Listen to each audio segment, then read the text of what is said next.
Telugu cinema যারা দেখেন কিংবা পছন্দ করেন তারা পোসানি কৃষ্ণা মুরালিকে খুব ভালোভাবেই চেনেন, যিনি তার অভিনয় দক্ষতা দিয়ে ব্যাপক জনপ্রিয়তা পেয়েছিলেন সারা বিশ্বে। তেলেগু সিনেমার বরেণ্য সেই অভিনেতা ও রাজনীতিবিদ মুরালিকে হঠাৎ করে গ্রেপ্তার করেছে ভারতের অন্ধ্রপ্রদেশ পুলিশ। বুধবার রাত ৮টা ৪৫ নিজের বাসা থেকে গ্রেপ্তার করা হয় তাকে। কিন্তু প্রশ্ন হচ্ছে, কেন তাকে গ্রেপ্তার করা হয়েছে? ইন্ডিয়া টুডে তাদের প্রতিবেদনে জানায়, অবুলাবাড়িপল্লী থানার মুরালির বিরুদ্ধে ১১১ ধারা জাতি উপজাতি আইনের ৩-৫ ধারায় একটি মামলা দায়ের করা হয়েছে। সেই মামলায় তাকে গ্রেপ্তার করে পুলিশি হেফাজতে নেওয়া হয়েছে। তারা কেন এই মামলা করল মুরালির বিরুদ্ধে?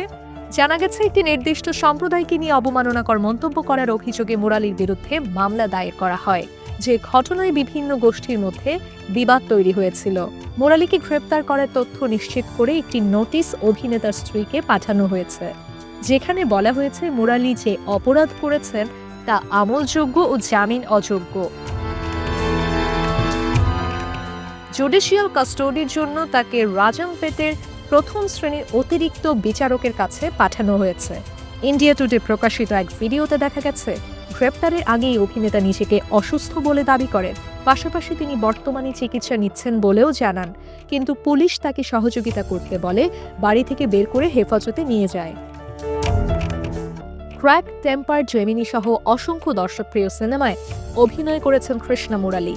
মূলত কমেডি চরিত্রে অভিনয় করেই অধিক খ্যাতি কুড়ান। অভিনয়ের পাশাপাশি ১৫০ শতাধিক সিনেমা রচনা করেছেন। পাশাপাশি কয়েকটি সিনেমা পরিচালনাও করেছেন তিনি।